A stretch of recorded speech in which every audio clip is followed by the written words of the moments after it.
നിങ്ങളുടെ ഫേവറേറ്റ് സീരിയലുകൾ ടിവിയിൽ വരുന്നതിന് മുൻപേ സൺ നെക്സ്റ്റ് ആപ്പിൽ കാണാം. ഇനി എല്ലാവർക്കും മുൻപേ കാണൂ. ഇപ്പോൾ തന്നെ സൺ നെക്സ്റ്റ് ആപ്പ് ഡൗൺലോഡ് ചെയ്ത് സബ്സ്ക്രൈബ് ചെയ്യൂ. നന്ദിനിയുടെ അച്ഛൻ പോയോ? ഇല്ല, അച്ഛൻ മോളിലുണ്ട്. നീ വാ, മണി പിടിക്ക, അതും കൊടുത്തേക്ക് വാ. വിഷ്ണു എവിടാടാ? ഇപ്പോഴത്തെ ട്രെൻഡ് റീൽസാ. ഇന്ദ്രജയ് വേദേ എവിടാ? കൊള്ളാല്ലേ? നമുക്കൊരെണ്ണം ചെയ്യണം. വന്ന് പിന്നെ ചെയ്യാം.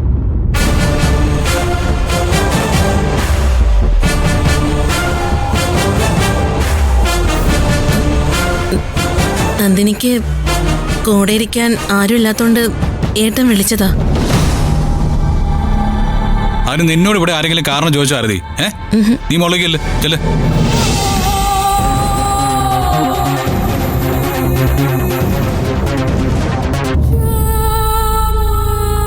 ആ മണി വാ. എന്താ സാറേ? അതെ, ഇതിലുള്ള ഫ്രൂട്ട്സ് ഇല്ലേ, അതെല്ലാം കൃത്യമായിട്ട് മഞ്ഞൾ വെള്ളത്തിലിട്ട് കഴുകി വെക്കണം കേട്ടല്ലോ. എന്നിട്ട് ഓരോ മണിക്കൂർ ഇടവിട്ട് നന്ദിനിക്കുള്ള ജ്യൂസ് കൃത്യമായിട്ട് അങ്ങ് എത്തിക്കണം കേട്ടല്ലോ. ഇത് വീണ്ടും വീണ്ടും പറഞ്ഞു ഓർമ്മിപ്പിക്കേണ്ടി വരരുത്. ഇല്ല സാർ.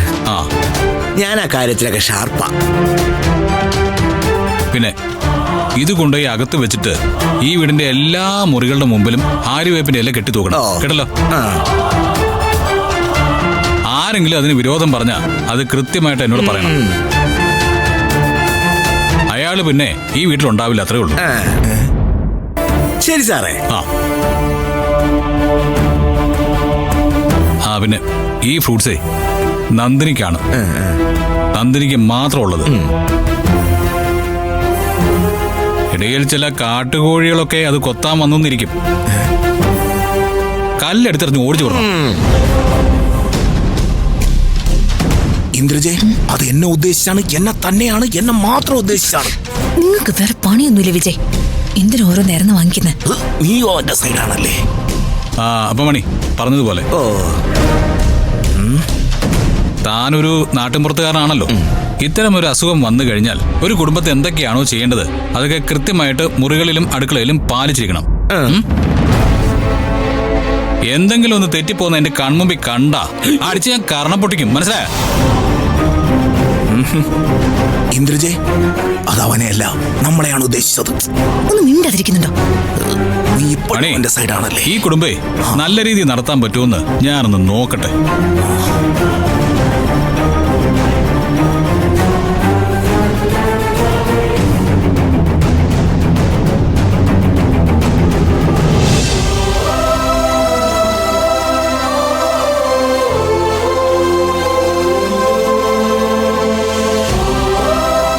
സെക്യൂരിറ്റി ഡാഡ് വരുന്നു.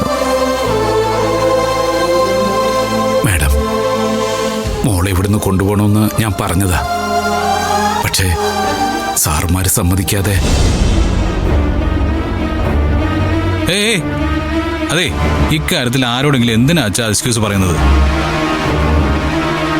അതെ, നന്ദിനി എവിടെയാ നിൽക്കുന്നത്?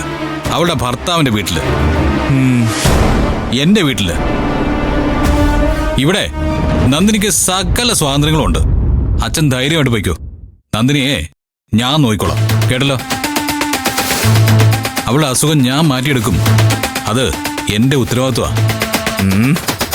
സാറേ, അത് പിന്നെ അതെ, അച്ഛൻ ഇങ്ങനെ താണു തൊഴുന്ന് നിൽക്കേണ്ട ഒരു ആവശ്യമില്ല. നേരെ നിൽക്കണം. എന്നെ ഇങ്ങനെ ചേർത്ത് പിടിച്ച് നിൽക്കണം കേട്ടല്ലോ. കാരണം ഞാൻ അച്ഛന്റെ മരുമകനാ.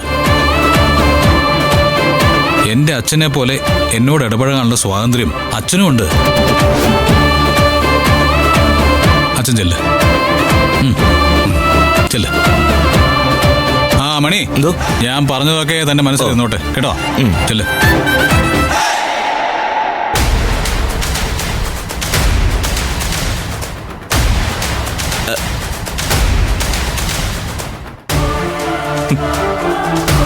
കരുത്തിക്കുട്ടി ചെയ്യുന്നതാ മമ്മി. നമ്മൾ ആരെങ്കിലും ഒന്ന് പ്രതികരിച്ചാ നേരത്തെ പറഞ്ഞതുപോലെ നമ്മളെ ഇവിടുന്ന് പുറത്താക്കാൻ വേണ്ടി തന്നെയാ. സ്വന്തം വീട്ടിൽ ഇങ്ങനെ നാണം കെട്ട് നമുക്ക് ജീവിക്കേണ്ടി വരുന്നല്ലോ മമ്മി. അവൾക്ക് അസുഖം വന്നത് പകരം ആയുധമാക്കാൻ നമ്മൾ നോക്കി. പക്ഷേ അതിനേക്കാൾ വലിയ അവസരമായിട്ടാ അവൻ അതിനെ കാണുന്നേ. നമ്മൾ ഇവിടെ നിന്ന് ഇറങ്ങുന്നില്ല. പക്ഷേ അസുഖം മാറിയാലും ഇല്ലെങ്കിലും അവൾ ഇവിടെ വാഴാനും പോകുന്നില്ല.